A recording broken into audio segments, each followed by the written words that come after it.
What if I told you that the dream you keep having, the one where someone who's passed away looks you straight in the eyes, speaks to you, maybe even hugs you, isn't a dream at all? You wake up, heart racing, flooded with emotion.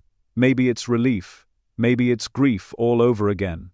But there's something deeper beneath it, something haunting.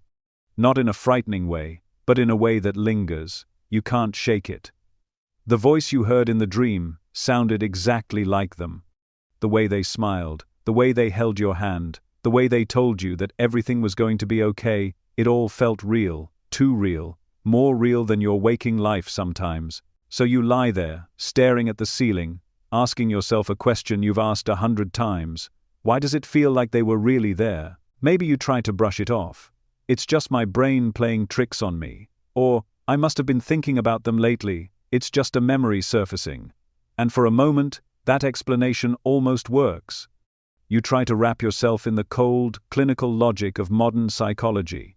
Grief responses, emotional residue, subconscious coping mechanisms. You try to believe that. You want to believe that. But something inside you won't let it settle. Because deep down, you felt them. It wasn't just a picture in your mind. It wasn't just a voice echoing from memory. It was as if they stepped into your room, as if time bent inward and made space for them to find you. You weren't imagining it. And yet, when you told someone about it, they smiled politely.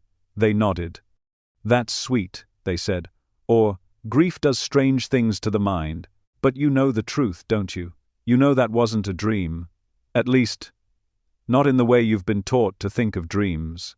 Because what if I told you that when you dream of someone who's passed away, it's not just a product of memory or mourning? What if that sensation of realness, that undeniable feeling of presence, isn't a side effect of your emotions, but a sign that something greater is happening? What if these dreams are visitations? The modern world has taught you to ignore this, to dismiss what cannot be measured, to trade wonder for skepticism, mystery for formulas, sacred experiences for clinical terms.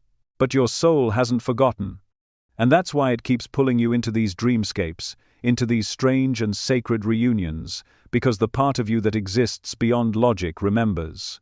Science will tell you that dreams are just fragments of thought, that they're the brain processing data, sorting emotions, tidying up the chaos of waking life. But how do you explain the timing? How do you explain the dream that came right after you cried for them? Or the message they gave you that ended up being exactly what you needed to hear? How do you explain the way you woke up feeling different? Lighter, held, somehow watched over? There's a reason these dreams feel more vivid than others. There's a reason they leave a residue, like stardust clinging to your skin. You don't dream of them randomly. You dream of them because something real is happening. You see, sleep isn't just rest. It's a portal, a loosening of the body's grip on your consciousness. And in that space, in that quiet, in-between state, your soul begins to remember where it came from. The world behind this world. The dimension you return to night after night without realizing. And in that space, the veil thins, reality becomes more fluid, and connections that seemed severed by death are suddenly possible again. But no one taught you this. No one taught you that your dreams are not illusions, they're initiations, that sometimes the people you see in your sleep aren't figments of your imagination, but beings of memory and energy, stepping through dimensions to find you again. You weren't supposed to know that. You were supposed to believe the door had closed, that they were gone forever, that your grief was final. But then you started dreaming, and in those dreams, something shifted, something cracked, something opened. The truth is, your soul never forgets its connections. Love doesn't vanish with breath, and neither do the ones you've lost. The body may be gone, but the energy, their energy, isn't. It lives, it breathes, it waits, and it reaches. And when you're most open, when your mind has quieted and your spirit has slipped into that sacred space between worlds, that's when they find you. You might say, "But I've had strange dreams, they don't always make sense." And that's true. The language of the soul is not the language of the rational mind. It speaks in symbols, in feeling, in recognition so deep it bypasses logic entirely.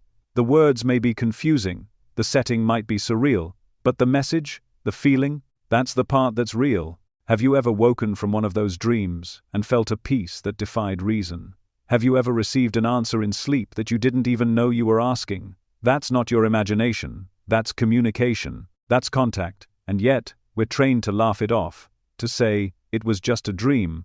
But what if just a dream is the most profound phrase in the human language? What if it's the closest you get to touching eternity while still breathing in this body? There are ancient texts, hidden, buried, banned, that speak of this, that describe in detail the layers of sleep, the architecture of the soul, the process of reunion across the veil. They weren't myths, they were manuals, blueprints for the soul's nightly departure from the physical and its journey into realms of light, memory, and contact. But those texts were suppressed. Because if you understood what was really happening when you sleep, you wouldn't fear death anymore. And if you didn't fear death, you couldn't be controlled. So the knowledge was buried, labeled superstition, written off as mysticism, and yet, your experience won't let it die. It returns again and again in your dreams. It shows up in the face of someone you thought was gone. It whispers to you in the quiet hours of the night. And each time, it asks you the same question. Will you remember? Because this isn't about whether dreams are real. It's about whether you are willing to believe your soul when it speaks.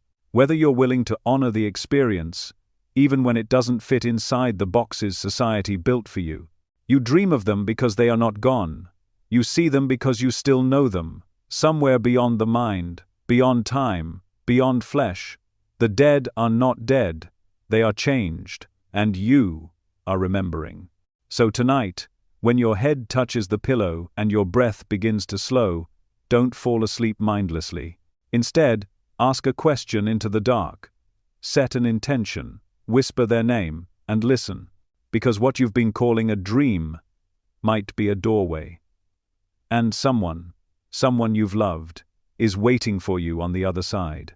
What if I told you there is a text, an ancient manuscript, that once revealed the exact truth about what happens when you dream of the dead? A text so dangerous to the structures of power that it was burned, buried, erased from history not just once, but repeatedly, century after century, across continents, languages, and civilizations. And yet, somehow, despite the relentless efforts to erase it from existence, pieces of it survived. Scattered fragments, hidden in tombs, encrypted in chants, painted in symbols on temple walls, and encoded in the dreams of those sensitive enough to remember. This forbidden text didn't just explore the dream world as some mystical abstraction.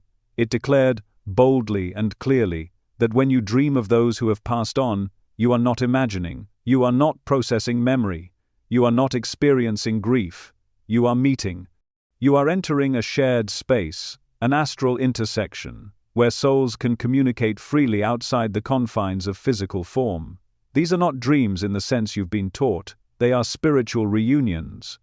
And the reason you've never heard this explained in any textbook or religious sermon is because there are forces, systems, who have made it their mission to keep you asleep to this truth. The manuscript once existed in full, long before the rise of modern religions, long before science claimed dominion over the mystery of the mind. It was passed down through oral traditions first, then inscribed into stone, papyrus, parchment. Its knowledge was never meant for the masses. Only initiates, mystics, and seers were trusted to hold its power. Because to understand the nature of dream visitations is to understand the nature of the soul itself, and once that knowledge is unlocked, the entire framework of fear collapses. No more fear of death. No more blind obedience to doctrines of salvation. No more need for spiritual middlemen. You become your own priest, your own temple, your own truth. And that terrified them. Across civilizations, different versions of this same text were hunted and destroyed.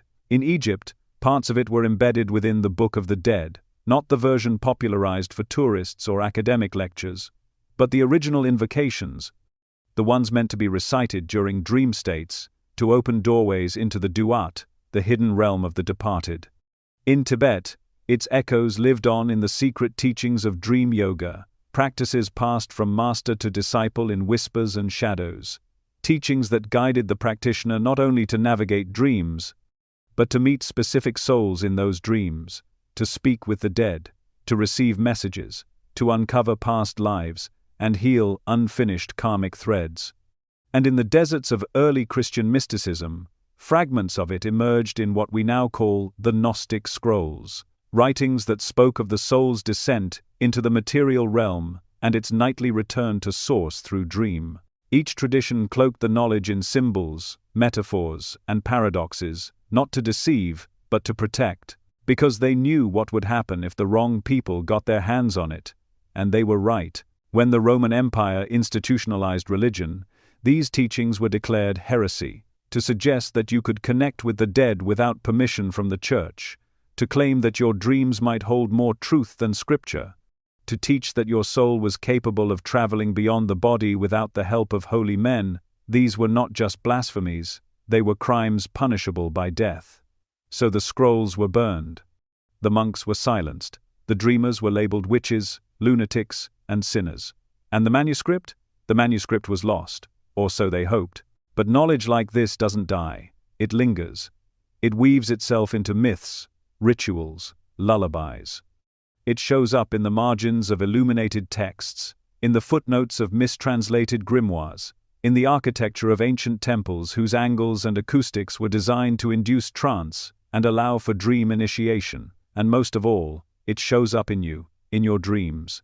Because if you've ever dreamt of someone who died and felt their presence so vividly that it haunted you for days, if you've ever woken up in tears, feeling their voice still echoing in your chest, if you've ever smelled their scent, heard their laugh, or received a message from them, in that in-between space where waking and dreaming blur, then you have touched the edge of this forbidden knowledge. You have already opened the book. Your soul remembers what your mind has forgotten. The fragments that survive all say the same thing in different languages.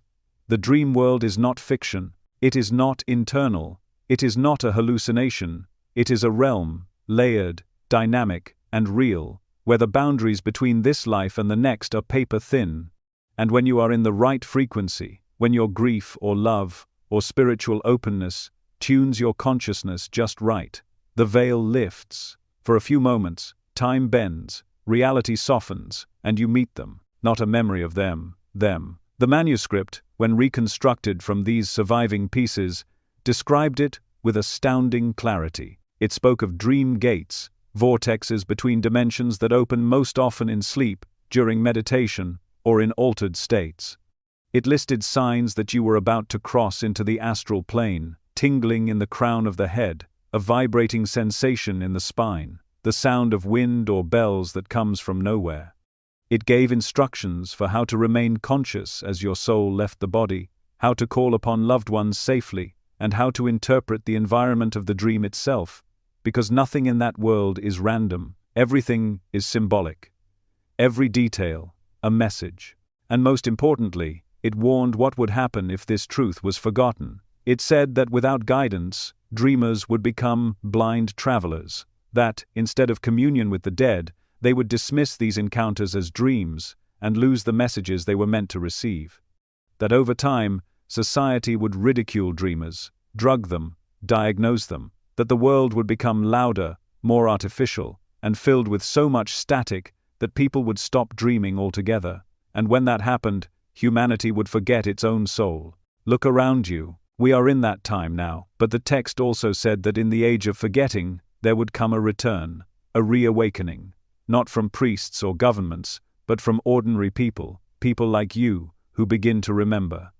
People who start writing their dreams down again, who listen when the dead call, who notice the synchronicities, who reclaim the night as sacred. People who realize that dreaming of someone who has died is not a sign of delusion, it's a sign of initiation. You weren't supposed to find this, but you did. And now the question is, what are you going to do with what you remember? What if I told you that every single night when you close your eyes, you're not drifting into unconscious rest, you're stepping out of your body, you're leaving behind the physical shell and entering a world that exists beyond time, beyond form, beyond logic. And you've done it so many times that your soul could navigate it with closed eyes, if only you remembered how. They taught you sleep is for recovery, that it's when your body repairs and your brain resets, that dreams are nothing more than the static left over from your waking hours. Flashes of emotion, memory, and imagination, firing off like sparks in the dark. Random, meaningless. Beautiful, maybe, but without substance. They taught you this because it's easy to control a world where the only reality is the one you can touch and see. They told you that what happens when you sleep is just a side effect of biology. But they lied. The truth is far more ancient, and far more dangerous to the illusion you've been trapped in. When you fall asleep, something subtle yet powerful takes place. Your consciousness begins to loosen from the body. You start to separate, not entirely, but just enough. Enough to travel. Enough to see. Enough to touch other planes of reality. You may not feel the moment it happens. You may not even remember the journey. But that doesn't mean it didn't occur. It happens every night, and the more you begin to pay attention, the more you'll begin to see the signs. That sensation of falling just as you're slipping into sleep, that moment when your body jerks awake as if catching you from something, it's not a glitch, it's not your body misfiring. That's the moment your consciousness begins to exit. That's the beginning of the separation, the lift. And when you surrender to it, when the body relaxes and the breath slows, you pass through a threshold, a veil. What lies beyond that veil isn't fantasy. It's structure. It's real. It's known. The ancients didn't guess. They mapped it. The Egyptians called it the Duat, a realm between the living and the dead. Not a heaven or hell, but a passage, a vast dimension of transformation where the soul confronts itself. In their sacred texts, the Duat was a place every soul entered after death, and every soul visited in sleep. They believed that each night you traveled through its winding paths, its temples of light and shadow, guided by symbols and deities whose forms mirrored aspects of your own consciousness. They painted these journeys on tomb walls, and carved them into stone, not as metaphors, but as literal descriptions of what lies beyond the body. For the Egyptians, sleep wasn't a pause in life, it was rehearsal for eternity. In Tibet, they called it the bardo, a word that means in between, the space between death and rebirth, between one reality and the next, but also the space between waking and dreaming, between breath and stillness. They taught that the bardo is not something you visit only once, after death, but something you return to every time you sleep. It's a mirror world, a shifting realm built from your karma, your thoughts, your patterns. There, your true nature is revealed. There, you meet the echoes of your past lives, your guides, your demons, and the more conscious you are while traveling there, the more power you have to evolve. This isn't a poetic way of describing the dream state. This is a spiritual science older than any modern textbook. A system that sees sleep not as unconsciousness, but as conscious departure. Your body rests. But you, the real you move, you step out. You enter realms built not only by your mind, but by layers of reality that coexist with the physical one. Realms populated by beings, some who love you, some who test you, and some who simply are. You've been there. You've floated in those spaces where gravity means nothing. You've flown without wings. You've passed through doors without keys and walked into houses that didn't exist in the waking world. You've spoken to people who felt more alive than anyone you know, and some of them were no longer alive in this realm at all, and still, you wake up and call it a dream. But what if the dream world is the real world, or at least, the next world? The one that underlies this one, like a hidden frequency. What if the waking life is the illusion, the heavier dream? You were never meant to be unconscious while you sleep. You were meant to remember, to travel with awareness, to choose where you go, and learn from what you experience. But no one ever trained you for that. No one taught you the mechanics of exit, the maps of return. Instead, you were taught to fall asleep, watching screens, to wake up to alarms, to ignore the vivid dreams as imagination, and to forget them before your feet even touched the floor. And yet, your soul has been leaving every night. Even when you don't recall it, you've wandered. You've crossed paths with other souls. You've stood in rooms that shimmered with energy. You've seen doors that didn't open. You've heard music that doesn't exist here. And you've come back with fragments, a feeling you couldn't name, a thought that didn't belong to you, a sadness you couldn't explain. That's the residue of soul travel. Some call it astral projection. Others call it dreamwalking. The words change across cultures, but the truth remains the same. Sleep is a spiritual departure. And the dream state isn't a byproduct, it's the translation. Your mind interprets what your soul experiences in symbols and scenes. Sometimes, it gets scrambled. Other times, it shines through with perfect clarity. Either way, it's not fiction. It's access. And the more you learn to stabilize in that space, the more you begin to remember.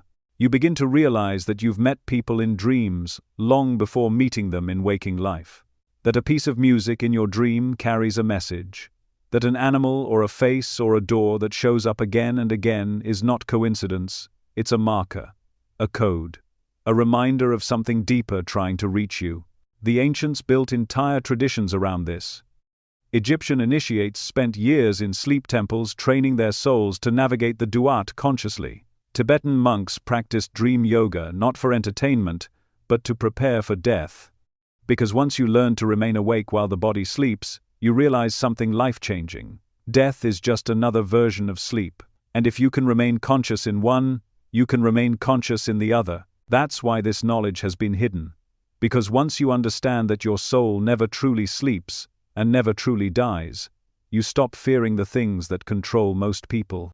You stop believing the illusion of finality. You begin to realize that you're so much more than this body, this name, this moment in time, and that realization is dangerous. So the truth was buried, hidden in symbols, burned, laughed at, rebranded as pseudoscience, because a person who understands what happens when they sleep cannot be manipulated the same way. A person who knows where their soul goes cannot be trapped by fear. But now, that ancient knowing is returning, and your dreams are leading the way. You've been traveling every night. You've been walking the same paths the ancients walked, you just forgot. And now, it's time to remember. You've been told that death is the end, that when the body shuts down, the light goes out, and what once was simply dissolves into nothing. But that's a story built for the comfort of systems, not the liberation of souls. The forbidden manuscript, the one torn apart and hidden in fragments across sacred cultures, never described death as an ending. It revealed something far more intricate, far more alive. It offered a map, not a metaphorical one, but a literal blueprint of what happens to your soul the moment it departs the body. And within that blueprint was a secret that could dismantle every fear you've ever held about what comes after. The text described the soul as a traveler, not a vague spirit, but a highly intelligent, conscious force, capable of navigating realms beyond the physical. These realms weren't mythic heavens or hells, they were vibrational dimensions, layers of reality stacked like invisible frequencies all around and within you. Just as you can't see radio waves or feel the pull of magnetic fields, you don't perceive these layers with your physical senses, but that doesn't mean they're not there. In fact, you touch them every night without realizing it. The soul doesn't vanish when the heart stops beating. It shifts, it detaches from the density of the material world and reorients itself to a more subtle field of existence. The forbidden text explained that death is not an escape into nothingness. It's a re-entry into the astral and causal fields, planes where thought is form, and time behaves more like water than a clock. The moment the body ceases, your awareness is drawn inward, not down into darkness, but outward into layers of being you've touched before in dreams, in meditation, in déjà vu, and in the moments just before sleep takes you. Each layer of the afterlife corresponds to a different level of consciousness. In the lowest vibrations, souls cling to the material world, confused, fragmented, sometimes unaware that they've even passed. These are the realms where you hear stories of restless spirits, hauntings, and lingering energies. These souls aren't evil, they are simply stuck, caught between attachment and transition. In higher layers, the soul begins to remember. It sheds identities like old clothing, roles, names, even faces, dissolve as deeper truths rise to the surface. Here, the soul sees its past lives like turning the pages of a photo album, detached, but filled with insight. Above that, the soul reaches the plane of clarity, a space where time folds into itself and all lives are seen simultaneously. The soul doesn't move through these realms as you move from room to room, it expands through them, like light growing brighter as filters are removed. These aren't static places. They are states of being, emotional and energetic ecosystems that respond to the vibration of your soul. And this is where it becomes personal, because those dreams you've had, where you're flying, floating, speaking with people you've loved and lost. Those moments where time stretches and you wake up with tears on your face, those were not dreams. Those were visits. Your consciousness, freed from the ego's grip, slipped into one of those layers, not by accident, but because it always knew the way. And the deeper you sleep, the more open you become. Theta and delta states are not just brainwaves, they are keys. Keys that unlock access to the same realms the dead now live within. When your brain enters the theta frequency, typically as you drift between wakefulness and sleep, you are already hovering at the threshold. In this state, intuition spikes, imagery intensifies, and your conscious mind begins to blur with the subconscious. In delta, which occurs in deep, dreamless sleep, you go even further. The body is immobilized, the mind goes silent, and the soul begins to move. These states are the natural doorways to the afterlife realms. You don't have to die to visit them. You've been crossing into them your entire life. You just weren't taught how to recognize it. The ancient text said the soul, when unburdened by fear and attachment, moves smoothly through these layers like a diver gliding through depths of water. But if fear clings too tightly, or if the soul is confused by sudden death or unresolved emotions, it may linger, hovering near the living, seeking closure, repeating patterns. That's why the dead appear in your dreams sometimes with urgency. They are reaching through the veil not because they are lost, but because you are still connected. The soul doesn't forget. The bond you formed in life, a love, a promise, even a wound, echoes in the astral like a frequency calling out. The text warned that forgetting this map was one of humanity's greatest downfalls.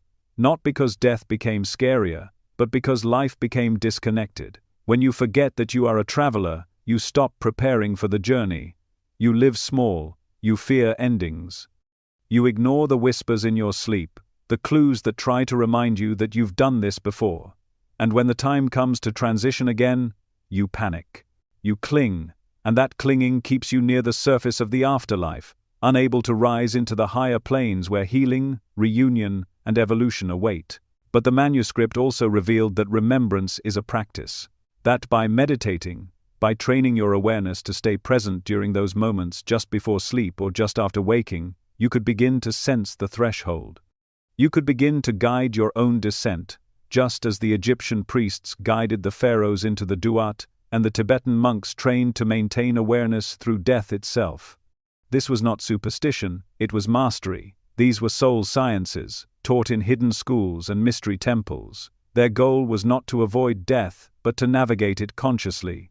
To pass through the levels of the afterlife with clarity, so the soul could return wiser, freer, more aligned with its true nature.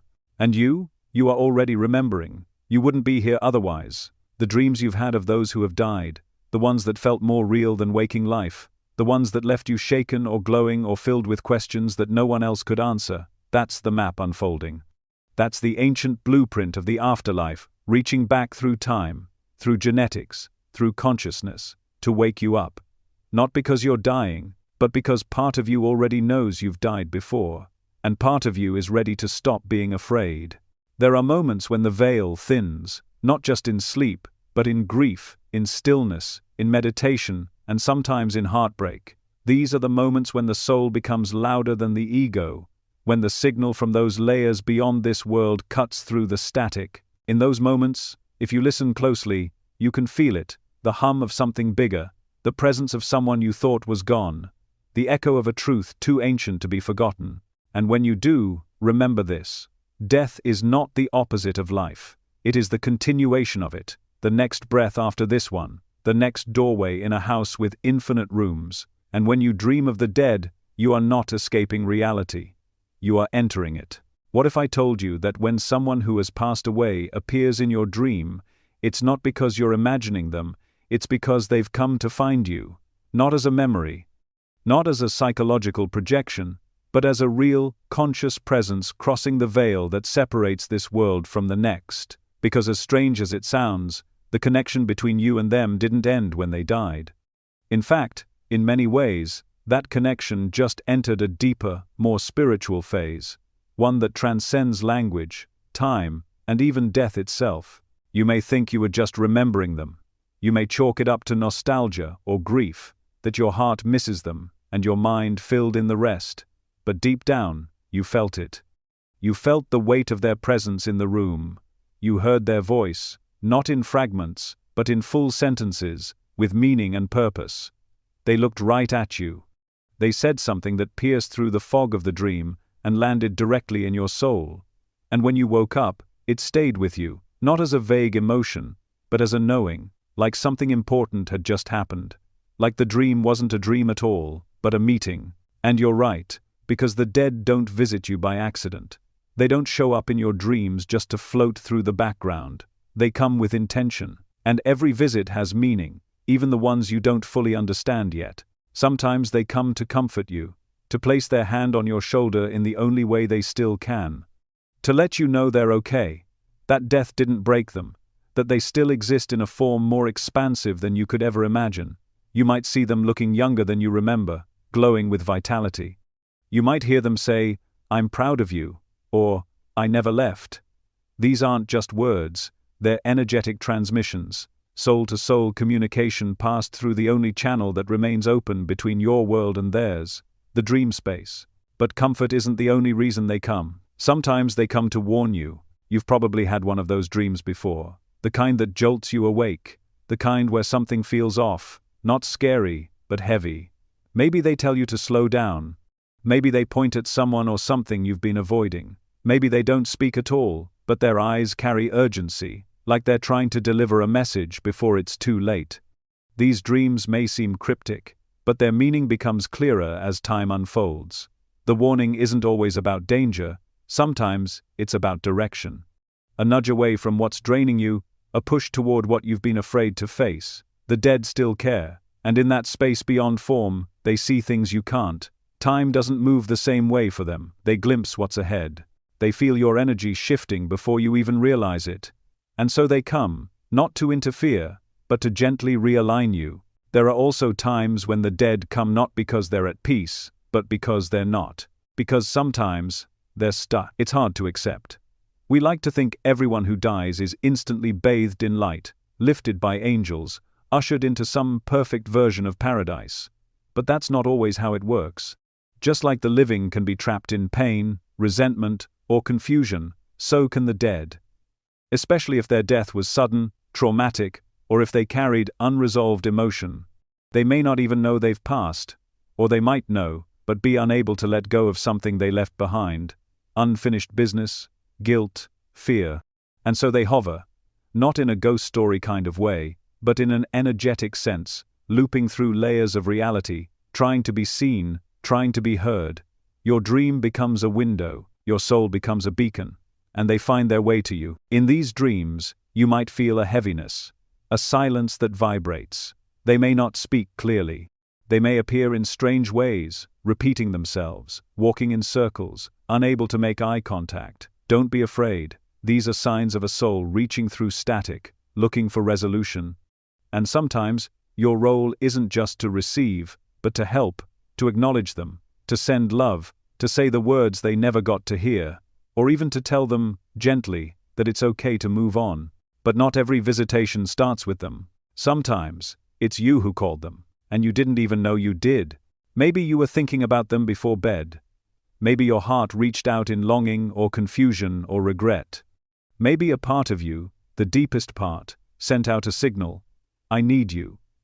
That signal doesn't get lost in the dark. It travels, across dimensions, through layers of light and memory.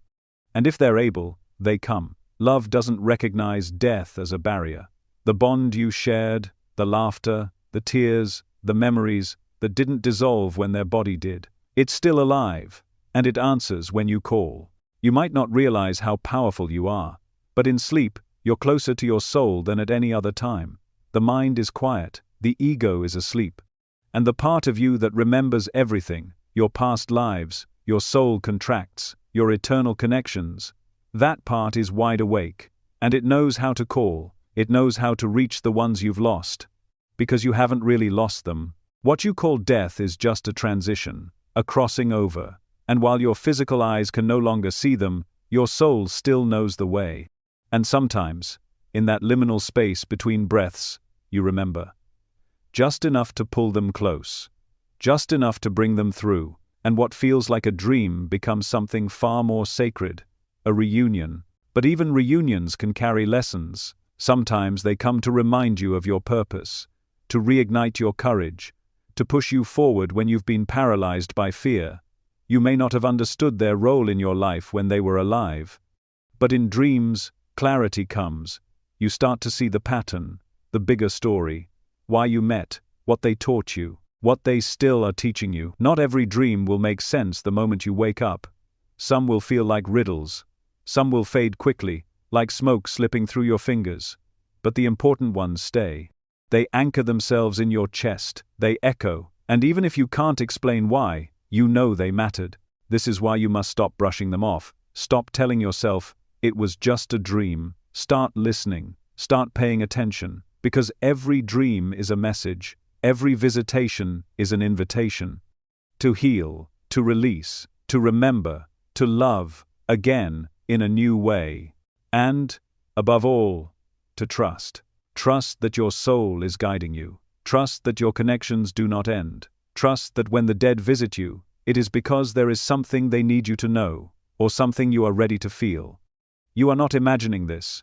You are not broken or delusional or lost. You are remembering, and they, wherever they are remembering you too. There's a reason children see what adults can't. A reason they speak of people they've never met, places they've never been, and describe dreams with details so precise it sends chills down your spine. There's a reason their eyes widen when they say, "I saw Grandma last night," or, "He said he's okay now." It's not imagination, it's not a trick of their minds, it's memory, it's access, because before the world teaches them to forget, children still remember. They still carry the imprint of where they came from, and with that, the ability to see beyond the physical into the realms we call dreams, but which are, in truth, visitations. The ancient manuscript, the one buried under centuries of suppression, spoke clearly on this. It described the soul as fully aware before it fuses with the body in birth. In those early years of life, that connection isn't fully severed. Children operate in a different frequency, one closer to the theta state, where boundaries between worlds are fluid. This is why they slip so easily into the astral plane during sleep, why they speak to invisible companions with conviction, why they recall things with no logical source. You might think they're just making it up, but if you listen closely, really listen, you'll hear that what they're describing is more than story. It's remembrance, it's contact. And this ability isn't rare, it's natural. The problem is, it doesn't last. Not because it fades on its own, but because we force it to. From the moment a child begins to speak about things that challenge our understanding, past lives, dream visitors, messages from the dead, we start to correct them. We tell them it's just a dream. Just their imagination, just a phase. But what we're really saying is, forget. And eventually, they do, not because the connection is gone, but because the permission to use it has been revoked. The manuscript warned of this. It said the most dangerous moment in a soul's incarnation is not birth or death, but the moment it begins to forget its origin. When it begins to believe that it is only a body, only a name, only what the world reflects back at it, that forgetting becomes a spell, one passed down through generations. A spell so effective that by the time the child is 7 or 8, the dreams are no longer trusted. The voices go silent, the veil closes, but it doesn't lock. Grievers know this. Even if they don't realize it, they've stepped into the same liminal space children live in naturally. Because grief, raw, undiluted grief, rips open the illusion. It forces you into the present moment in a way that nothing else can. It shatters the walls that logic builds, and in that fracture, something happens. The soul becomes porous. The heart, though broken, becomes receptive. And in the stillness between sobs, in the middle of sleepless nights, the griever feels it, a presence, a whisper, a dream so vivid it aches. You don't imagine the people you've lost. They are there. But not in the way you once knew them. They're reaching you from the other side of the veil, drawn by the intensity of your emotional field. Because love is a beacon, and grief, when it's not numbed, medicated, or rushed, is a kind of alchemy. It opens a window. Not for long, not forever, but long enough to receive a message, a symbol, a sense of peace that defies understanding. The ancient text taught that grief is sacred, that it was never meant to be hidden or sterilized. In temples dedicated to death and rebirth, mourners were led through rituals specifically designed to keep the channel open. They weren't told to move on. They were guided to go deeper, to lean into the pain until it softened into awareness, until they could feel the presence of the departed not as absence, but as transformation.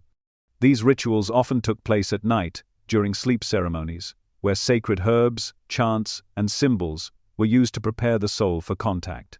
We've forgotten this. We've replaced mourning with distraction, silence with noise, ritual with denial. But the veil doesn't disappear just because we ignore it. It waits. And when someone you love dies, part of you dies with them, not in the morbid way society fears, but in the ancient way the manuscript described, as an initiation. You are no longer who you were before the loss, and that change, painful as it is, makes you receptive to signs, synchronicities, and dreams that feel more like visitations than fantasy. Children and grievers are two ends of the same spectrum. One stands at the beginning of the earthly journey, the other faces the shadow of its end, and in both, the ego's grip is loosened. For children, the ego hasn't fully formed. For grievers, it has been cracked, and in those spaces, the soul slips through.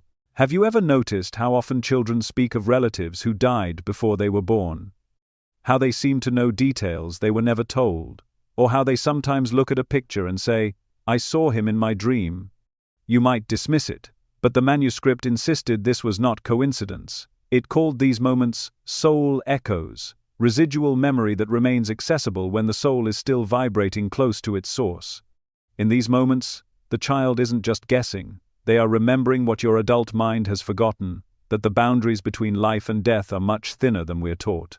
And for those in mourning, the dreams come in waves. Sometimes it's a vivid image.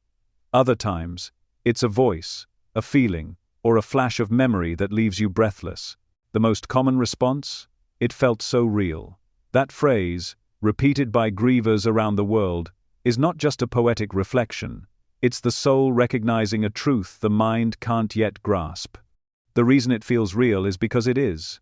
You didn't just dream of them, you met them. The forbidden text didn't see this as supernatural. It saw it as natural law. It explained that consciousness, unbound by physical form, remains active in the subtle realms. And when the living enter altered states, especially through grief or childlike openness, they resonate with those realms. It's not that the dead come down to meet you, it's that you rise up to meet them, briefly, powerfully, memorably. What the manuscript warned against was what society now does without question, closing the channel, distracting the child, medicating the griever, sanitizing death until there's nothing left but silence. But the ancient ones knew that silence could speak, if you listened, that dreams were bridges, that children were teachers, and that grief was not a curse, but a doorway. You might have already walked through that doorway without realizing it. Maybe it happened in the quiet between tears. Maybe it came when your child looked at you and described a face you hadn't shown them. Maybe it was that night you woke up at 3:33 a.m., heart pounding, and felt them standing at the foot of your bed. Or maybe you're still waiting, still hoping for one more dream, one more message, one more moment. It will come, but only if you remember what you once knew, what you were born knowing, what grief is trying to teach you now. The veil opens for the innocent and the broken-hearted, and if you let it, it will open for you too. What if I told you the place you visit in your deepest dreams isn't imaginary? That when your body slips into stillness, and your breath becomes slow and silent, you're not just resting, you're entering another world, one just as real as this one. But hidden behind layers of vibration your waking senses were never trained to detect. And what if I told you that the souls you encounter there, those who have passed on, aren't figments of your memory or subconscious illusions, but living presences that exist in a dimension just beyond the veil? You've heard the term astral realm before. Maybe it sounded mystical, abstract, poetic, a metaphor for the afterlife or the imagination, but it's not. The astral realm is not a story. It is a structure. It has form. It has motion. It has rules. And it exists, whether you believe in it or not. The only reason you've been told otherwise is because its reality threatens the illusion that this waking world is all there is. The ancients didn't speak in metaphors when they described the layers of existence. They were describing systems. Not guesses, not allegories. Systems. From Egypt to India to Tibet to Greece, every sacred tradition held a map, an actual cartography of consciousness, outlining what happens when you leave the physical body. Whether temporarily during sleep or permanently through death, they understood that consciousness does not dissolve, it transitions, and the first world it enters is the astral. It isn't somewhere far away, it's here, interlaced with the physical, vibrating at a frequency just slightly higher, like one radio station overlapping another, close enough to interfere, but distinct enough to remain hidden unless you're tuned in. In the astral realm, thought becomes movement, intention becomes architecture. There are cities, landscapes, beings, echoes of this world, yes, but also constructions entirely of their own. The laws are different, gravity is optional, time bends, distance becomes fluid, but that doesn't make it unreal, it makes it energetic. The laws that govern the astral plane are not material, they are vibrational. Your emotions shape what you see. Your beliefs color the terrain. Your clarity determines how far you can travel. This is not chaos, this is the physics of consciousness. And when you fall asleep, when your consciousness slips out of your body, you begin to pass into this realm. Most people don't remember it, because their awareness is too deeply entangled with their physical identity.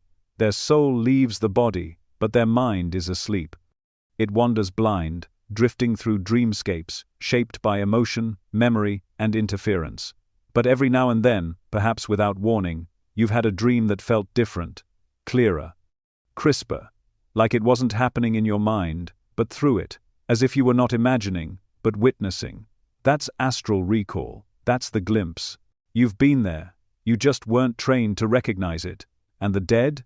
They don't vanish when they leave their bodies. They shift. Their energy, no longer tethered to physical matter, settles into the next closest field, the astral layer. They don't rest in peace, they live in a different rhythm. And for those who are conscious after death, the astral becomes their new home, at least for a while. Some move on to higher planes, others remain nearby, watching over the living. Some linger, unfinished, waiting for resolution, but all of them exist in a realm that's not unreachable, it's simply unseen. This is where you meet them, not in a graveyard, not in a vision, but in that vast, fluid space you cross through when your body sleeps deeply enough. The deeper you go, the quieter your mind becomes, the more clearly you can perceive the architecture of the astral plane. That's where you find them. Not just appearing as characters in your dreams, but as conscious entities with presence, with memory, with purpose. Some appear radiant, glowing with light, others seem just as they were in life. Some communicate with words, others through symbols, emotion, or even sudden knowing, and you know the difference. You can feel it. A dream that comes from your mind flickers and fades, but a dream that comes from the astral realm lives in you. It roots itself in your being. It leaves an imprint. You've probably had one, maybe more than one, and you remember it not just because it was vivid, but because it felt holy, sacred. More than just a scene, it was an encounter. It carried a weight that no language can touch. That's the signature of the astral. The reason you don't remember more of these encounters isn't because they didn't happen, it's because your waking mind hasn't been trained to hold those frequencies. The physical brain is a filter. It edits out what it can't categorize. And so, the knowledge gets buried. It drifts away like mist at sunrise. But deep within you, the memory remains. And it waits. There are ways to strengthen your awareness during sleep. Ancient schools taught these techniques long before modern science knew they existed. Monks would spend years learning how to stay lucid as they moved between dimensions. Initiates would lie in sacred chambers, dream temples, where their souls were guided through the astral by trained adepts. This wasn't considered supernatural. It was considered essential. Because once you learn to navigate the astral consciously, your entire relationship with reality changes. You begin to see that life and death are not opposites, they're layers. That consciousness is not inside the body is inside consciousness. that the dead are not gone. They are simply existing on a frequency your everyday senses have been dulled to. And the more you awaken to this, the more porous that veil becomes. The separation begins to thin, and the visits become more frequent. Your loved ones aren't trying to spook you or haunt you, they're trying to reach you, and the astral plane is the meeting ground. They wait for the moment your soul enters sleep and starts to rise. They watch for the signs that you're becoming lucid, and when the conditions are right, when your vibration aligns, they step forward. That's why you sometimes wake with tears in your eyes, not out of sadness, but from the intensity of the reunion. That's why certain dreams leave you speechless, because you weren't dreaming, you were there, and so were they. If you've ever felt like your dream was more than just a story, if you've ever awakened with the undeniable sense that someone you loved had just been with you, it's because they were. You traveled to them. Or they came to you. Not through some mystical portal or fantasy scenario, but through the laws of vibrational physics that govern the layers of existence, the same laws that have been taught, studied, and protected for thousands of years. The astral realm is not metaphor. It is not fiction. It is not theory. It is the next field, the layer of reality that hums just beyond the edge of what your eyes can see. And the more you begin to remember that, the more everything else begins to change. You stop fearing death. You start listening to your dreams. You begin to realize that nothing you love is ever truly lost. Not even them. When you dream of someone who has died, it doesn't just mean something, it is something. These encounters are not random flickers of memory or the emotional residue of grief. They are real, intentional communications from the other side of the veil. But what most people don't realize is that these dreams don't speak in plain language, they speak in symbols. The faces, the places, the words, the strange objects or colors that appear and disappear, they're not accidents, they're codes. Encrypted messages sent directly to your soul, bypassing the analytical mind, and entering through a different kind of intelligence. One your modern self may have forgotten, but your deeper self still knows. The ancients understood this perfectly. They never treated dreams as trivial. To them, dreams, especially dreams of the dead, were sacred transmissions. In the Hermetic traditions, dreams were referred to as night journeys, in which the soul ventured into the subtle realms to retrieve knowledge, healing, and guidance. But because these realms operate beyond the linear structure of waking consciousness, everything is communicated in metaphor, in symbol, in resonance. It's not about literal translation, it's about vibrational understanding. When you see someone you've lost standing in a field, when they hand you something, say a few words, then vanish, every part of that experience is encoded. The location, the object, the emotional tone, even the weather. These are all variables in a symbolic language. It's not your imagination painting a random scene, it's consciousness speaking through layered meaning. But most people wake up, dismiss it, and say, "That was weird," and the message is lost. The Egyptians devoted entire priesthoods to the science of dreams. Temples were built not for worship, but for sleeping, sacred spaces where initiates would enter altered states to commune with the divine and with the departed. Before sleeping, they would chant, fast, and invoke specific deities to assist them in decoding what was received. They believed that the soul, when freed from the body during sleep, moved through symbolic landscapes that mirrored the structure of the afterlife itself. The serpent didn't just represent danger, it represented transformation. Water didn't just mean emotion, it meant transition, purification, or passage. A hallway wasn't just architecture, it was a choice, a path, a timeline. The Gnostics took it even further. They believed the entire world was built on layers of illusion, and dreams were one of the few places where the truth could pierce through. But again, the truth came dressed in riddles. A person from your past might not represent themselves at all. They might be a manifestation of an archetype, or a fragmented part of your own psyche trying to reintegrate. A locked door might not mean you're stuck.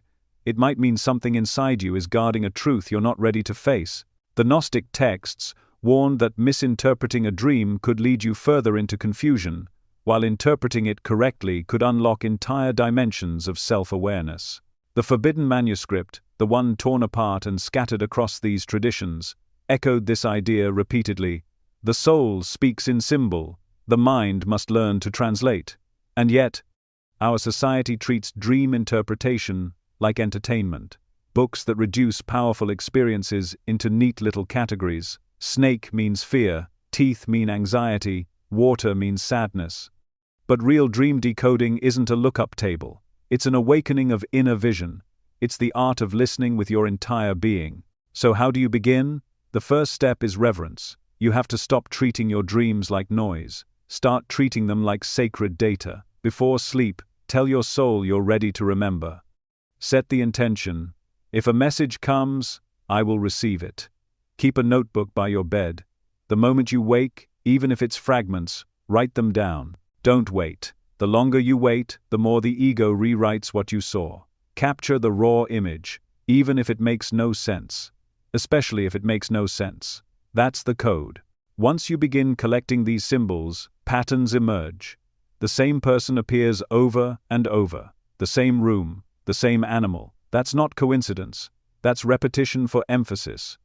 In the ancient teachings, repeated symbols were seen as anchor points, visual cues your soul uses to bring your awareness deeper into the dream world. The more you honor them, the clearer they become. And remember, not everything in the dream is what it seems. A deceased loved one may show up wearing a color they never wore in life. That color matters. A room may be flooded with light, or covered in shadow. That light or shadow is not just atmospheric, it's emotional language. If they hand you something, a coin, a feather, a stone, don't dismiss it. Ask what that object meant to them, or what it represents universally. Coins often signal karmic debt or closure. Feathers point to ascension or divine presence. Stones may represent something solid, something hidden, something you're meant to carry forward. Emotion is the compass. When you wake up, and the dream clings to you like mist, when your chest feels heavy or your heart aches, when tears come for no reason, these are signs that what you experienced wasn't just memory. It was transmission, it was real. Real not in the physical sense, but in the energetic one. The ancients believed the emotional residue of a dream is proof of its authenticity. You don't weep for hallucinations. You weep for contact. The more you tune into this language, the more it sharpens. Your dreams become less chaotic, more intentional. You'll notice that you start receiving symbols even in waking life. A name repeats. A number appears again and again. A bird follows you, lands near you, stares at you. These are extensions of the same symbolic network that runs through your dreams. Reality begins to bend, and you realize there is no hard line between dream and waking. It's all code. It's all communication. The veil is not somewhere out there. It's here, now, threaded into every moment, waiting to be read. But you must be willing to unlearn. Society has trained you to ignore the invisible, to privilege logic over intuition. But this language doesn't live in logic. It lives in symbols. It speaks in whispers. It waits in silence. And if you begin to listen, truly listen, you'll start to receive more. The departed will come closer. The dreams will become clearer. You'll start to meet them not as vague echoes, but as vivid presences. They won't always speak. They won't need to. Sometimes they'll just show you. Sometimes the message is in the gesture, the gaze, the weather around them. What you thought was a dream was a meeting. What you thought was a symbol was a message. What you thought was fiction was the most ancient language of the soul. The key is not to decode with the mind, but to feel with the heart. Let the symbols simmer. Meditate on them. Ask questions. Be patient. Sometimes the meaning will hit you hours later, in the middle of the day, in a conversation with a stranger, in a song that plays unexpectedly. The symbol activates. The code reveals itself.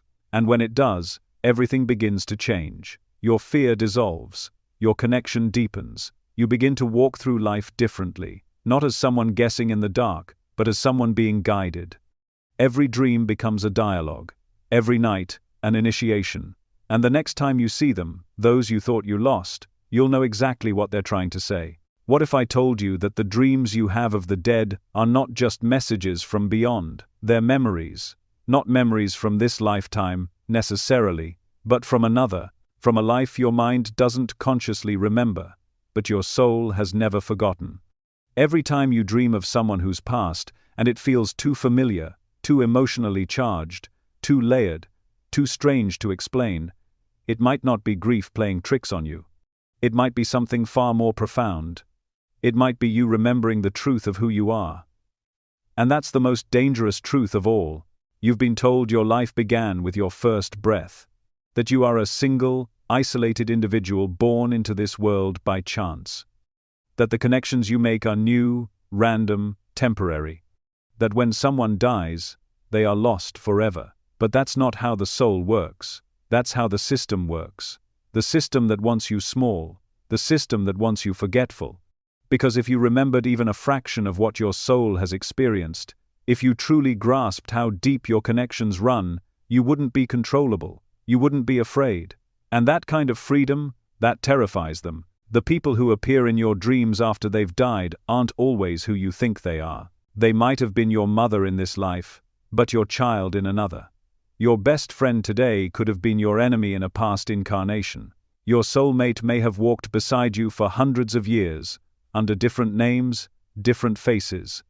And the dreams you have, those vivid, emotional, often surreal reunions, aren't hallucinations. They're soul recognition events. They're bleed-throughs from a larger, older truth. You're not dreaming about them, you're remembering with them. Sometimes, in these dreams, you feel a weight you can't describe. A closeness that seems disproportionate to your current relationship with them. You may wonder, why do I feel this deeply for someone I only knew briefly? Or, why does their presence affect me like this? That's because you're not just feeling grief from this life. You're feeling a soul bond that stretches far beyond the confines of this body and this timeline. You're tapping into layers of connection your waking mind was trained to ignore.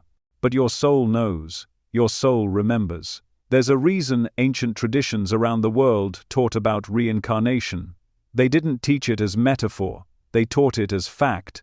The soul moves from life to life, carrying with it karmic threads, lessons, energies, and unresolved emotions. And when someone dies, the connection doesn't snap, it stretches, it adapts. It finds new ways to reach you. One of those ways, perhaps the most common and the most misunderstood, is through your dreams. These aren't ordinary dreams. They're encoded transmissions, experiences where the linear boundaries of time begin to dissolve. That's why, in one moment, you might be talking to someone you've lost and suddenly feel as if you're in another century, in another place, wearing a body that doesn't belong to this version of you. That's why the environment might change abruptly, why they might call you by a name you don't recognize. These are not errors in your mind's wiring. These are memory leaks from your soul's archive. And each one offers a key, a clue, to something deeper trying to surface. When you begin to remember in this way, the entire fabric of your identity starts to shift. You realize you are not just someone grieving a loss, you are someone reconnecting with a presence who has danced with your spirit through lifetimes. And sometimes, that connection holds lessons you didn't complete, contracts you didn't close, wounds you didn't heal. These karmic entanglements aren't punishments, they're opportunities. Opportunities to become aware, to choose differently, to evolve. The people who show up in your dreams might be bringing you closure, or clarity, or sometimes, just the reminder that you know them in a way deeper than words. Their eyes say everything. The way they look at you, even in silence, carries a truth your heart immediately understands. Because you've seen those eyes before. Not just in this life, but in others. That recognition, the kind that makes your breath catch, is the soul speaking.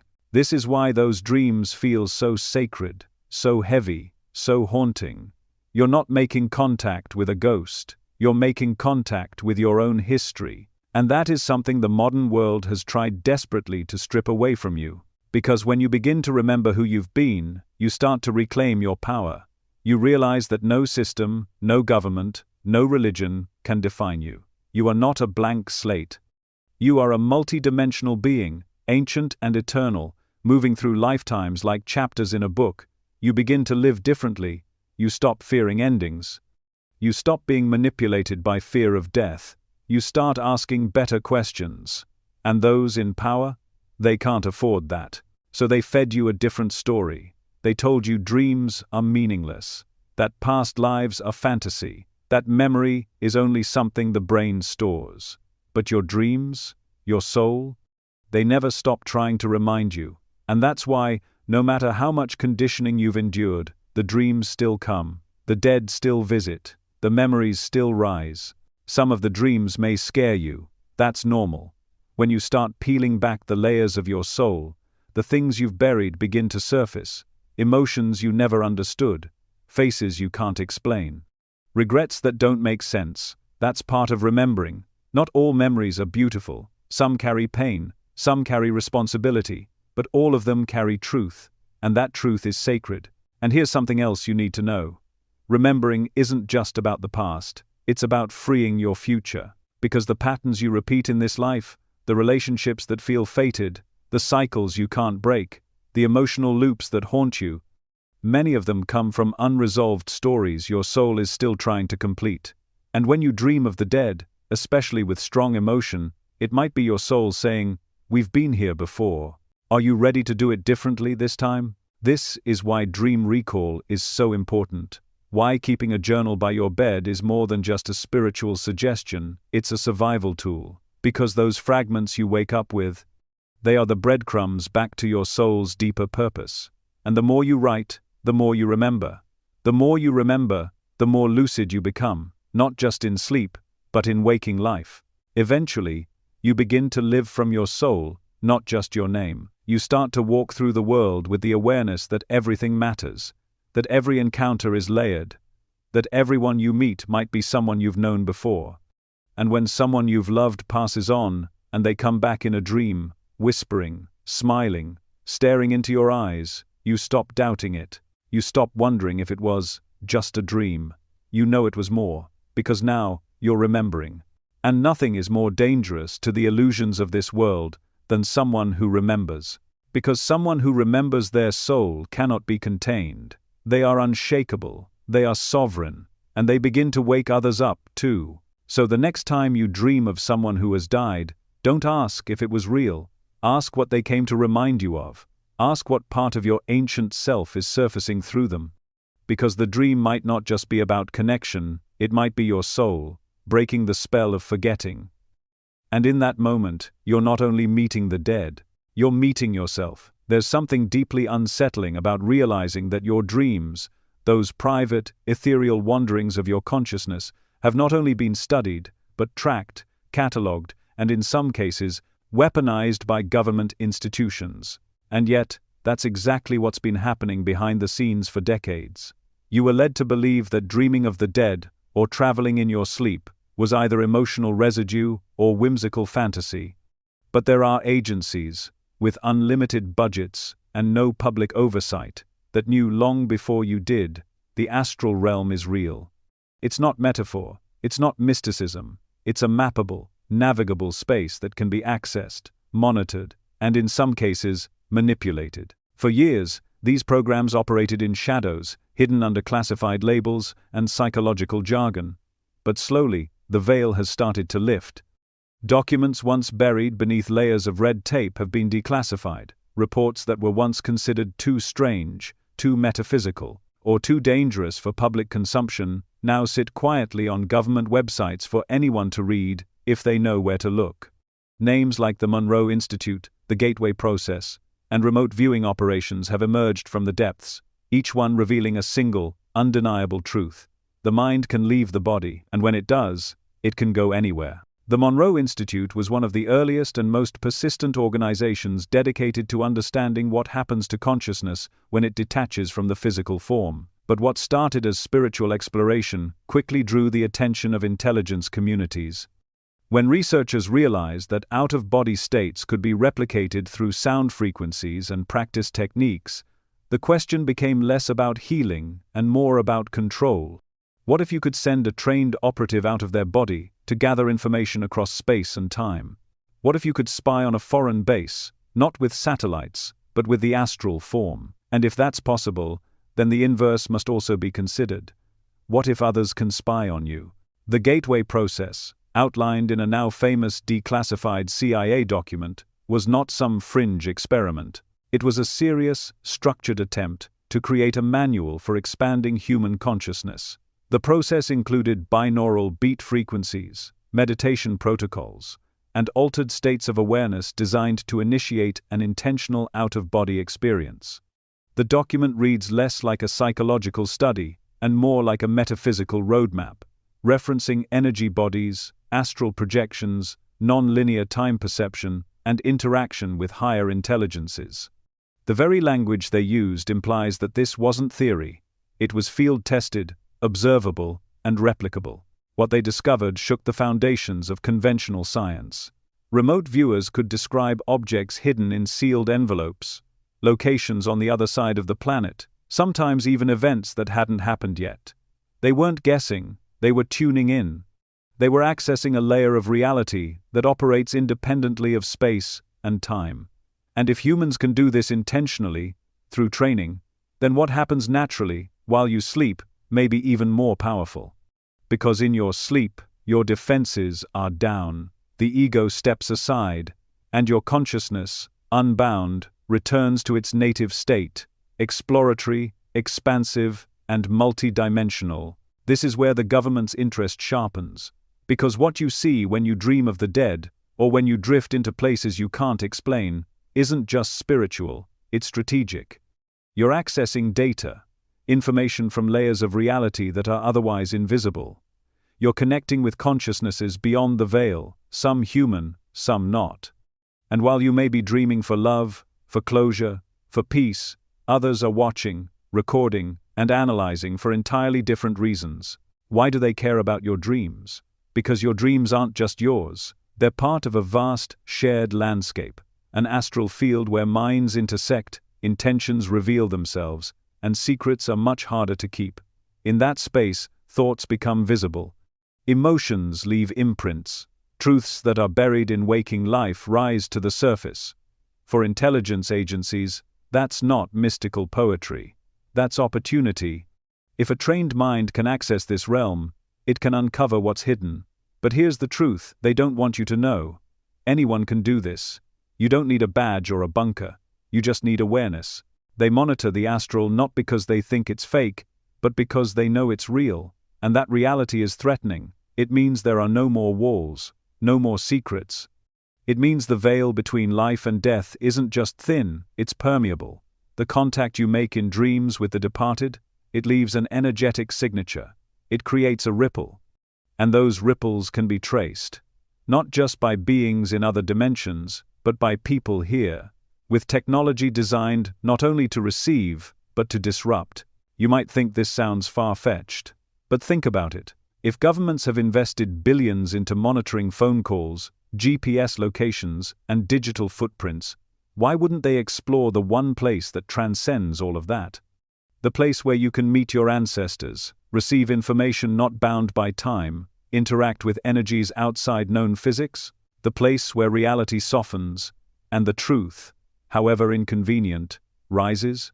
The manuscript, the one hidden for generations, warned that as humanity approached a tipping point in consciousness, there would be a desperate attempt to control the dream realm. Not to protect it, but to weaponize it. To distort what people experience in sleep, to inject fear into the astral, to surveil not just your body, but your soul. It warned that contact with the dead would be increasingly suppressed, that dreams would be dismissed as hallucination, or pathologized as illness. All while quietly, these same systems studied everything they could about what you do when your eyes are closed. You've felt it, that moment in a dream where you become lucid, and suddenly, the environment changes, the scene becomes distorted. The person you're talking to suddenly doesn't feel like who they say they are. You get the sense you're being watched. These aren't just strange dream mechanics. These may be indicators that your dream, your astral session, has been noticed, not by the loved one you were hoping to contact, but by something else, something observing, curious, maybe even interfering.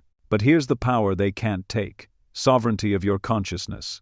The manuscript made it clear that awareness is the ultimate protection. Once you begin to wake up within the dream, once you start recognizing the symbols, the shifts, the energies, you become untraceable. Not because you disappear, but because you vibrate beyond their reach. Fear lowers the frequency. awareness elevates it, and in the astral, frequency is everything. So the next time you have a dream that feels too vivid, too real, the next time you feel eyes on you in a space where you thought you were alone, the next time you reach out to someone who has passed, and the connection cuts off abruptly, don't just brush it aside. Consider that your experience is part of something far larger, something watched, something measured, but also something sacred. The astral world is not a myth, it is a territory, and like all territories, it is contested. But you are not helpless. You are not a victim.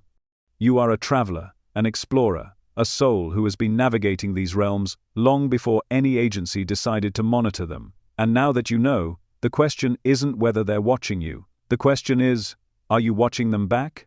What if I told you that you don't have to wait for the dead to come to you in dreams, you can go to them? That the realm where they reside, the astral space just beyond the veil, isn't locked. It's accessible, and not just by chance. Not just when the timing feels right, or the universe decides you're ready. You can train yourself to cross that threshold with awareness, with purpose, with clarity. You can move through the dream world not as a passive observer but as an initiate, awake while your body sleeps, conscious while your soul travels. This isn't fantasy.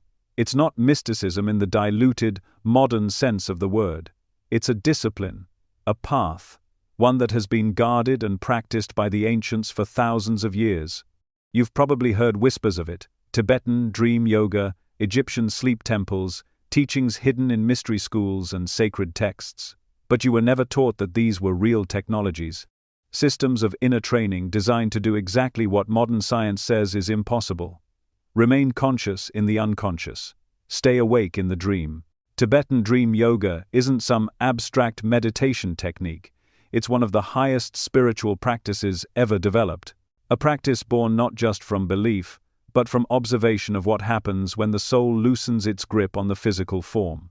The monks who practiced it weren't seeking escapism, they were preparing for death.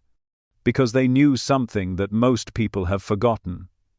Death and sleep are mirrors of one another.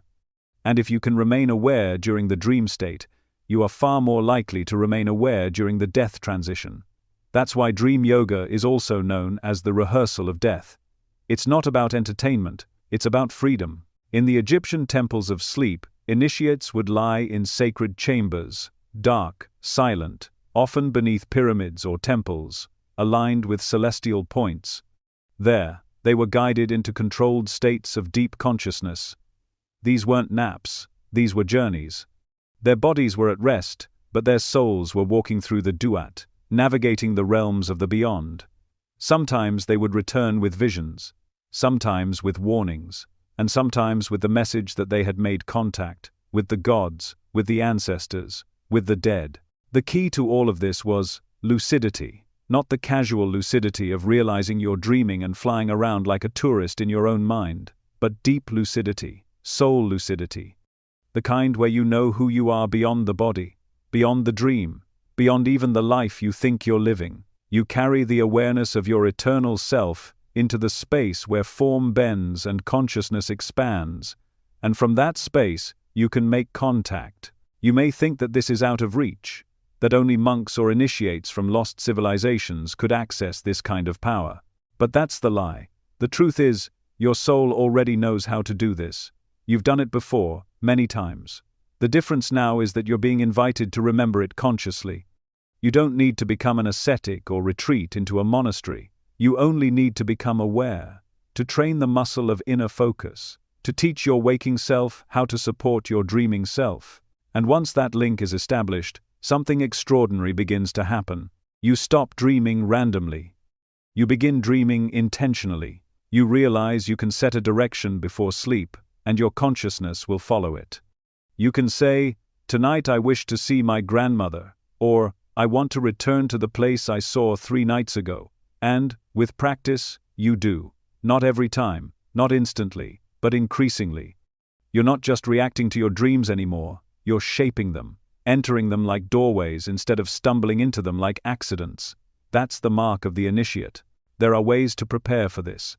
Practices to strengthen the bridge between waking and dreaming. You begin with simple rituals, setting clear intentions before sleep, journaling every morning, even if all you recall is a single image or emotion. Repeating affirmations like, "I am aware that I am dreaming," as you fall into sleep.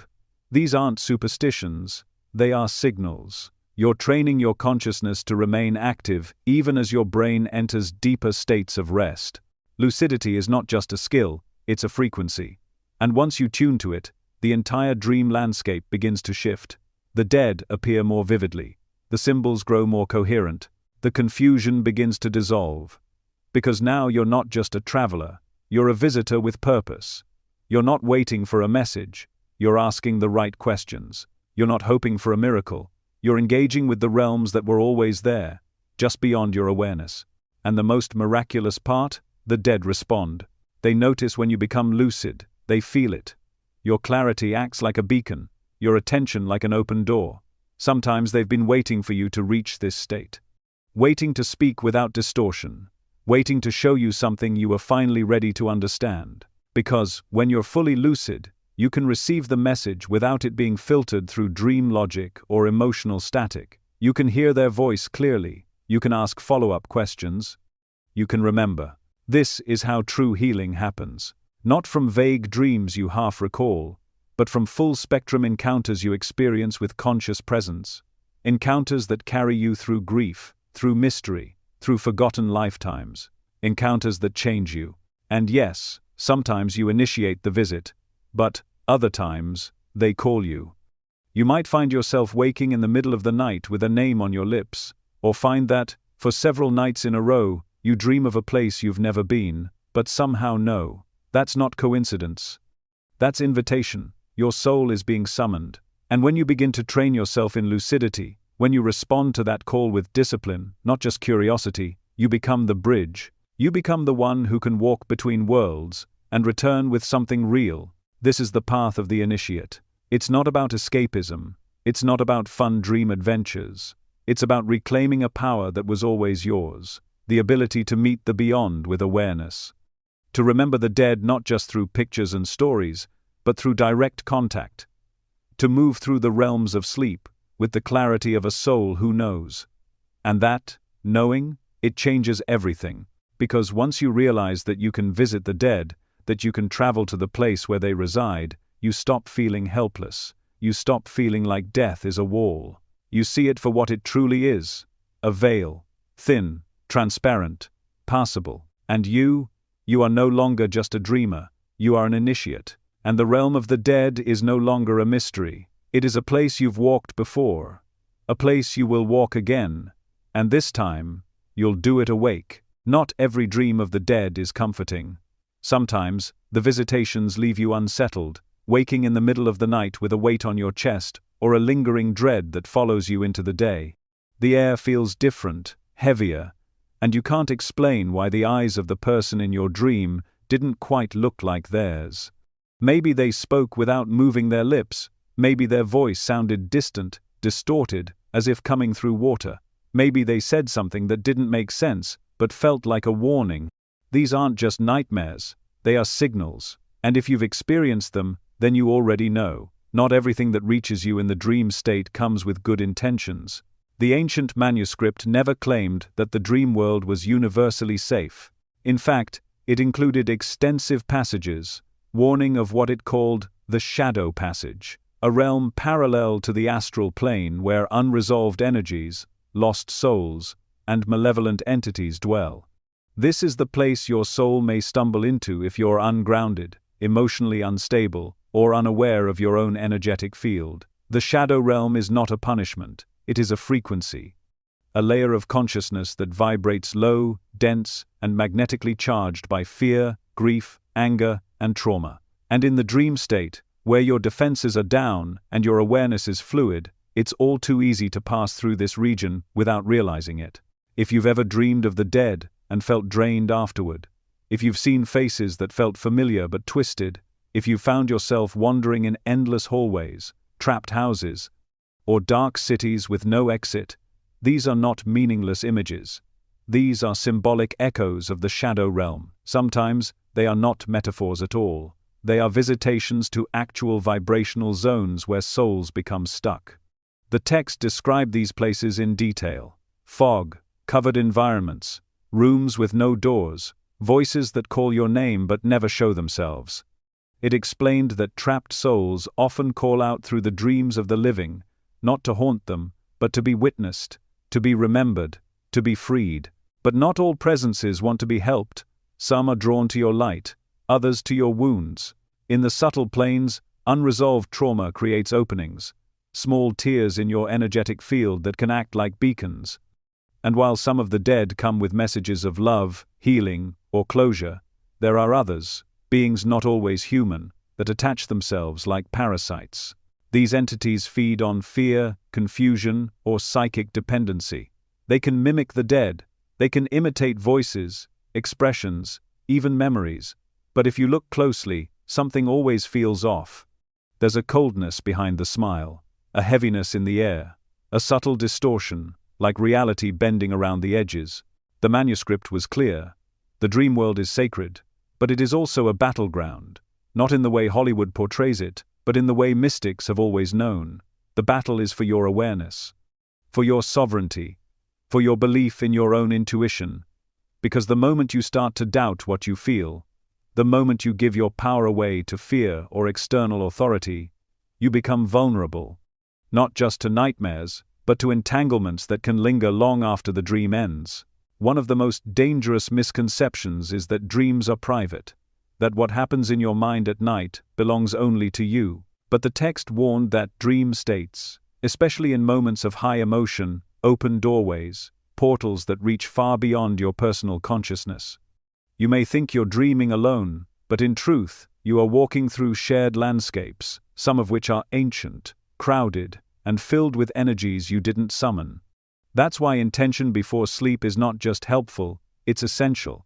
Just as you wouldn't walk into a crowded city blindfolded, you shouldn't enter the astral without grounding, protection, and clarity. Psychic self-protection isn't a superstition, it's a discipline.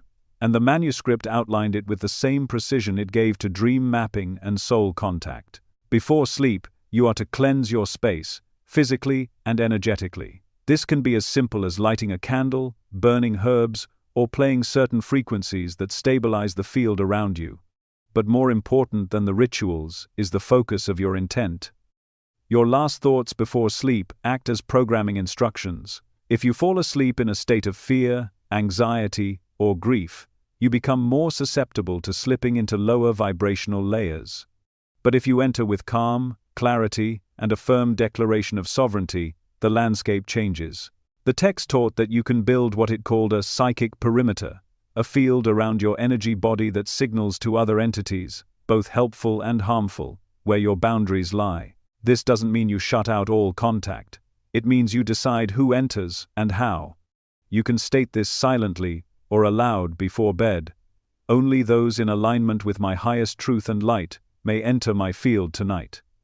It sounds simple, but in the astral, intention is architecture. Thought creates form. What you say with certainty in the waking world becomes law in the dream realm. Still, there may be nights when the darkness comes anyway, nights when the dream twists, when you feel chased, hunted, or cornered by forces you can't name. In those moments, the text said, remember the most important truth. You are not powerless. Fear is their language, but will is yours. The moment you become lucid, even slightly, you shift the balance.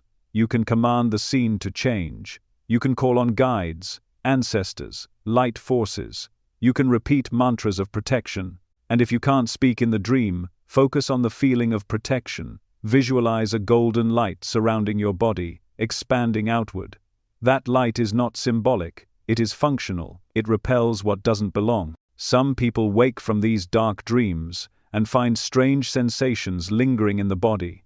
Cold spots, pressure, sudden fatigue, or unexplained anxiety. This may be residual energy from the encounter. It's important not to panic. The text emphasized that aftercare matters just as much as preparation. When you wake, breathe deeply. Cleanse your field with water, sound, or light. Speak your boundaries again. Journal the dream, not just the images, but the emotions. Sometimes what seemed like an attack was actually a retrieval, a lost part of you returning. A fear surfacing for healing. Not every shadow is malicious. Some are messengers in disguise. But discernment is key. You must learn to read the texture of a dream, not just its imagery. Was the presence cold or warm? Did the eyes hold intelligence or emptiness? Did you feel empowered or drained when you woke up? These details matter more than symbols. They are the emotional fingerprints of truth. Trust them. We've been conditioned to believe that dreams are safe, passive, and private, but they are none of those things. They are active experiences in a multi-layered terrain that few have truly mapped. The ancients knew this. That's why they trained initiates for years before allowing them to enter certain states. They understood that while beauty and guidance await in the astral, so do tricksters, fragments, and echoes of pain that are not yours. That's why awareness is the gatekeeper. Intention is the shield. So before you sleep tonight, pause. Acknowledge where you are emotionally. Speak your boundaries. Call on protection. And know that your consciousness is sacred territory. Not everything has the right to enter. You do not have to accept every dream as truth. You do not have to fear the dark when you remember that you are made of light. And if the next dream carries a warning, listen. But do not let it anchor you in fear. Let it anchor you in awareness. The shadows may come, but they cannot take what you do not give. And once you remember who you are, once you reclaim your power in the spaces beyond this world, there is no force, seen or unseen, that can move through you without your permission. What if I told you that your bedroom could become a temple, your bed, an altar, and your sleep, the most sacred ritual you perform? That reconnecting with the dead is not just about waiting for a dream to find you. It's about preparing yourself to meet them halfway. You don't need to be a mystic living in a mountain cave or a monk in some distant monastery. What you need is intention. What you need is presence. What you need is the remembrance that sleep is not unconsciousness, it's an opening. And when treated as such, the veil between worlds begins to respond. This is not superstition. This is initiation. For centuries, traditions across the world preserved rituals that allowed the soul to travel consciously during sleep. Much of that knowledge was suppressed, scattered, or deliberately hidden, replaced by dogma, fear, or forgotten entirely. But fragments remained, inscribed on walls, buried in scrolls, whispered from teacher to student. From these fragments, a ritual can be reconstructed, a sacred sequence designed not only to induce lucid dreaming, but to align your frequency with the realm of the departed.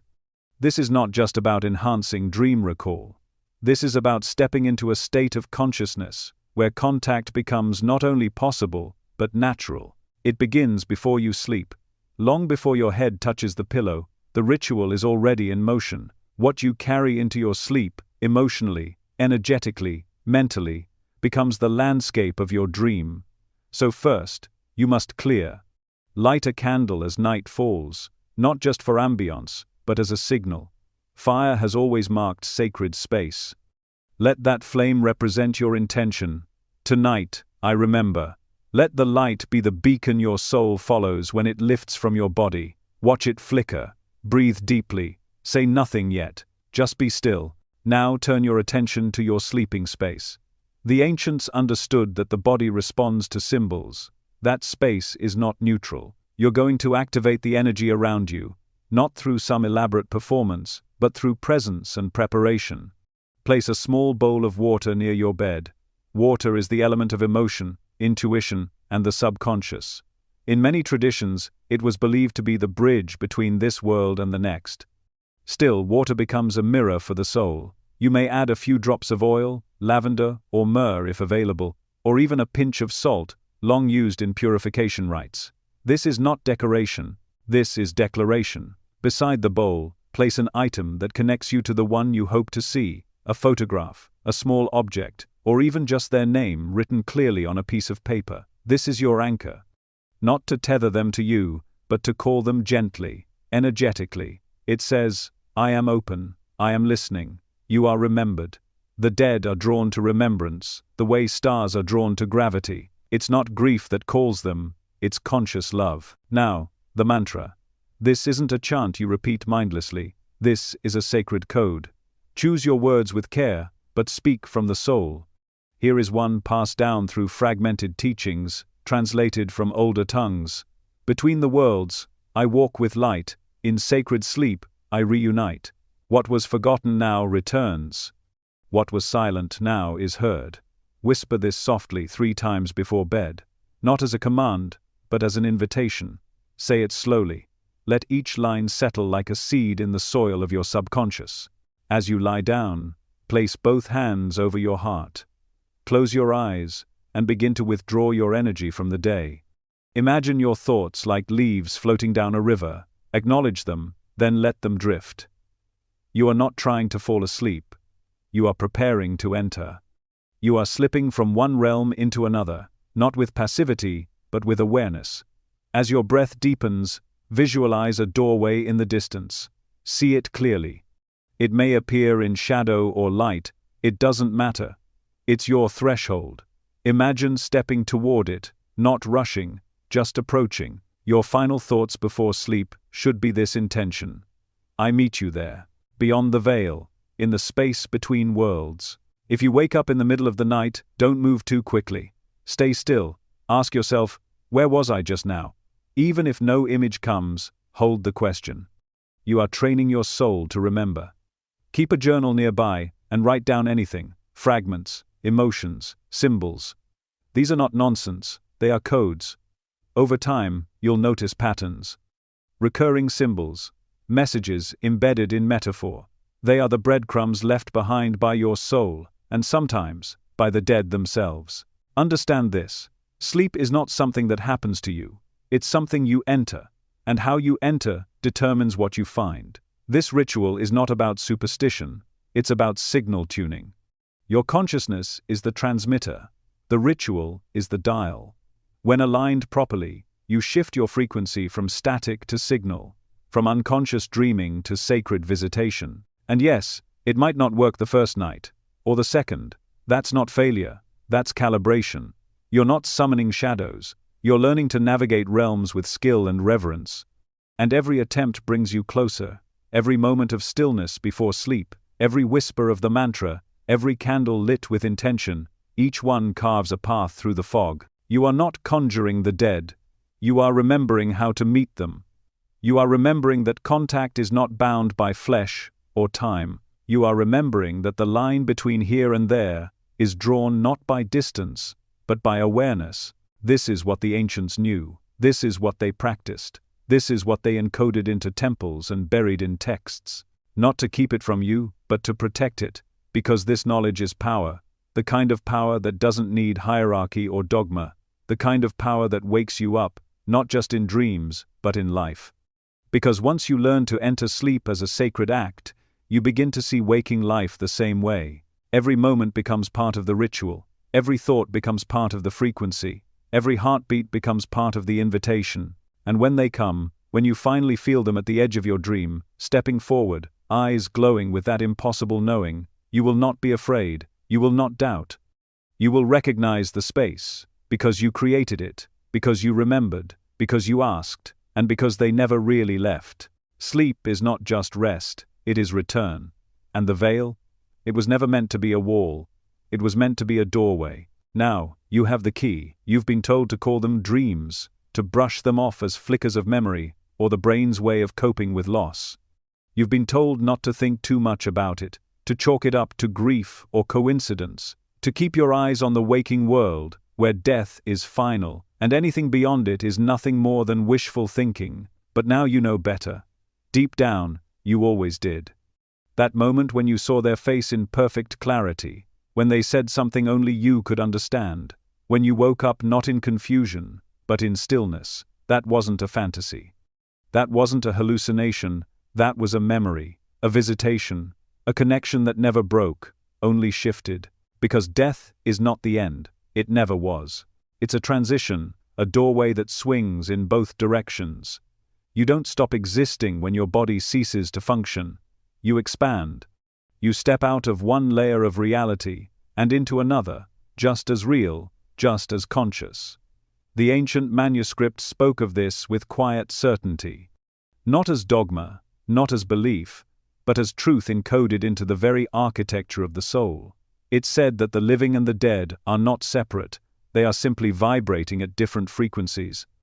And in certain moments, especially in dreams, those frequencies align. And when they do, you meet again. Not because you miss them, not because your mind is playing tricks on you, but because some part of you still remembers, still knows. The connection never died. It changed form. And the soul, in its wisdom, has always known how to find its way back to the ones it loves. In sleep, the mind loosens its grip, the ego quiets, the body becomes still.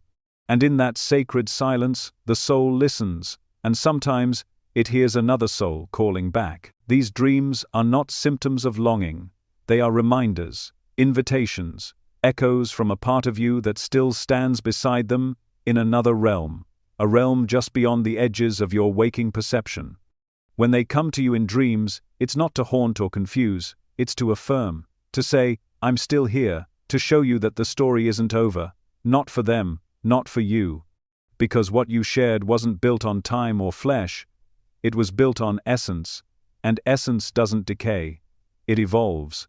The more you begin to see dreams this way, the more the fear of death begins to dissolve. You stop asking if the contact is real, and start asking what it means. You begin to recognize that these moments are not accidents. They are sacred meetings, orchestrated beyond the veil to give you comfort, to give you clarity, and sometimes, to give you a message. One that transcends the limits of language and lingers in your chest long after you wake. And what if you've never had those dreams? What if you're still waiting? That doesn't mean they're not reaching out. It may simply mean that part of you has forgotten how to listen. The manuscript was clear about this. It said that contact is constant, but reception requires alignment. You must be willing to believe again, willing to soften the skeptical mind and let the soul speak. Because the dead don't shout, they whisper. And if your world is too loud, you might miss it. But when the noise settles, when the heart opens, they come. You'll start to notice the patterns, the dates, the dreams that come right before anniversaries or just after you've spoken their name. You'll see signs in waking life that match the symbols in your sleep. You'll feel a shift in the air, a warmth, a presence, and you'll know, without needing proof, that they're near. This is the core truth the manuscript fought to protect. The truth that was buried, banned, burned, and scattered across continents and cultures. Not because it was false, but because it was powerful. Because it granted you something that fear-based systems couldn't control. Peace. Not the peace that comes from pretending you'll never die, but the peace that comes from knowing death is not defeat. It's return, expansion, continuation. You are not a body that has a soul. You are a soul that temporarily wears a body, and that soul doesn't end. It moves, it learns, it remembers. And when you dream, truly dream, you're not escaping reality. You're stepping deeper into it. You're reconnecting with the truth you were born knowing, and then taught to forget, that you are eternal, that love does not die, that nothing real can be lost. This is why they come, not to remind you of what was, but to reveal what still is. They come to show you that you are more than the life you see in the mirror, that your consciousness is not bound by walls or time or logic, that the same force that pulled you into this world will one day guide you home. And when that time comes, you won't be alone. Because just as they came to you in dreams, someone will be waiting for you. Not as a ghost, not as a memory, but as a soul, radiant and real, welcoming you into the next chapter. And you'll recognize them. Not with your eyes, but with your entire being. Because love doesn't forget, and neither do you. So what does it all mean? It means the next time you close your eyes and drift into sleep, you're not surrendering to unconsciousness. You're crossing a threshold, one where truth is felt instead of spoken, where time unravels, where the dead are not gone, only transformed. It means that every dream carries the potential to remind you who you are and who you've never stopped loving. You don't dream of them because they're gone. You dream of them because they're still with you, because the bond you share was never made of matter, it was made of soul, and soul is eternal. Once you understand this, you'll never see death the same way again. You'll stop fearing it. You'll start honoring it. You'll begin to live your life not as a countdown to an end, but as a preparation for the return. A return to yourself. A return to the ones who once left. A return to the truth that's been waiting for you in every dream, in every silence, in every unexplained knowing. And maybe, just maybe, tonight, you'll remember.